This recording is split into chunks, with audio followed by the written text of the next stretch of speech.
PT Jasa Marga Persero Tbk melalui anak usahanya, PT Jasa Marga Kuala Namu, Tol JKT, mengumumkan bahwa mulai Kamis 4 Desember 2025, ruas tol Medan Kuala Namu Tebing, tinggi MKTT, sudah dapat dilalui untuk pengguna jalan melalui skema rekayasa lalu lintas kontraflow atas diskresi kepolisian. Direktur Utama Jasa Marga Rifan A.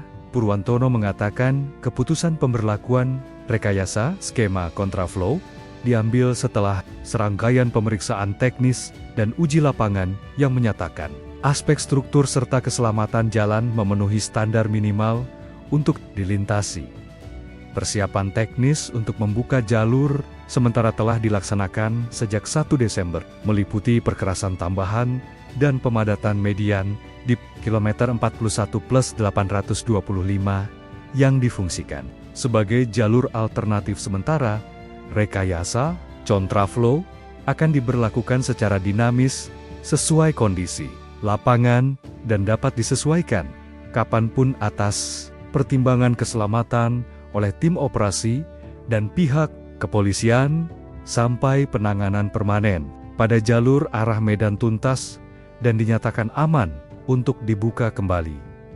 Jasa Marga berkomitmen untuk mempercepat penanganan permanen pada titik terdampak, sehingga operasional jalur dapat kembali normal sepenuhnya dalam waktu secepat mungkin tanpa mengurangi aspek keselamatan.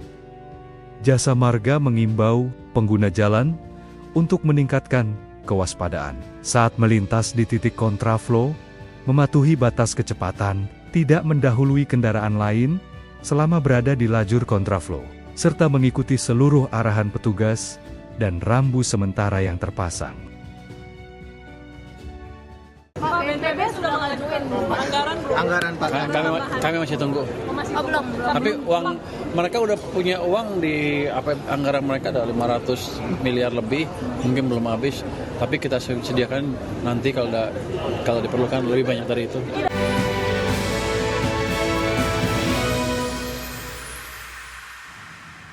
Terima kasih untuk Anda yang masih bergabung bersama dengan kami dan kita ke informasi selanjutnya. Pemirsa, di mana pemerintah terus melakukan penanganan dampak bencana banjir dan tanah longsor secara cepat, termasuk dengan penggunaan anggaran negara untuk menangani bencana besar di Sumatera Utara, Sumatera Barat, dan juga Provinsi Aceh. Ya, Menteri Sekretaris Negara Prasetyo Hadi memastikan dalam anggaran pendapatan dan belanja negara, pemerintah telah menyiapkan anggaran siap pakai sebesar 500 miliar rupiah untuk kesiapsiagaan bencana. Melalui percepatan penanganan bencana Sumatera, Presiden Prabowo telah memberikan izin untuk menambah alokasi dana siap pakai dari APBN untuk penanganan bencana alam yang terjadi di Sumatera Utara, Sumatera Barat, dan Provinsi Aceh. Secara tegas, Mensesnek memastikan pemerintah masih sanggup menangani bencana alam di Sumatera dengan sumber daya dari dalam negeri.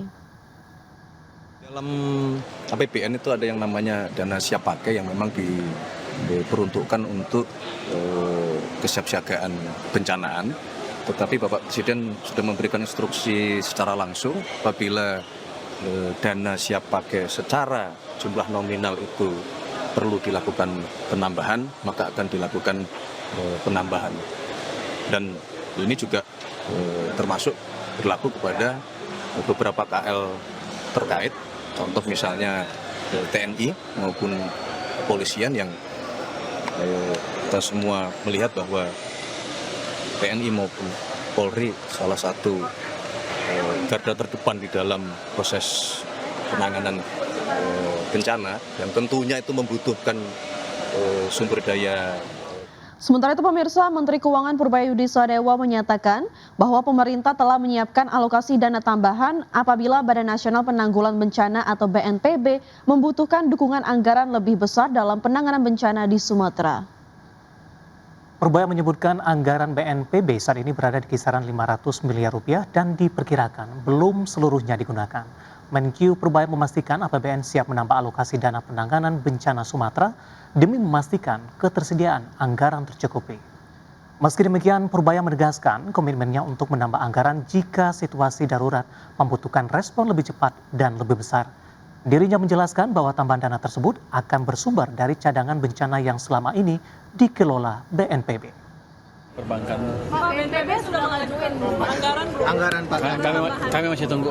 Masih belum. Tapi uang mereka udah punya uang di anggaran mereka ada 500 miliar lebih, mungkin belum habis. Tapi kita sediakan nanti kalau diperlukan lebih banyak dari itu. Tidak, harus mana Pak? Dari pos mana Pak? Apakah dari anggaran yang Pos anggarannya mereka cadangan bencana punya BNPB. Pemirsa, Menteri Kehutanan Raja Juli Antoni mengungkapkan terdapat 12 perusahaan yang terindikasi berkontribusi besar terhadap bencana banjir dan longsor di Aceh, Sumatera Utara, dan juga di Sumatera Barat. Ya, terindikasi menyebabkan terjadinya banjir Sumatera tersebut, aktivitasnya dikatakan Menteri Kehutanan juga menjadi penyebab terjadinya tanah longsor di 3 provinsi terdampak bencana. Tim Gakum Kementerian Kehutanan telah menginventarisasi subjek hukum yang terindikasi berkontribusi terhadap terjadinya bencana banjir dan longsor yang telah menyebabkan ratusan korban jiwa. Menhub Raja Juli berjanji akan melaporkan lebih detail hasil penyelidikan dan pemeriksaan terhadap 12 perusahaan tersebut. Sekitar 20 perusahaan dengan luas sekitar 750.000 hektar ya, yang nanti akan saya cabut izinnya.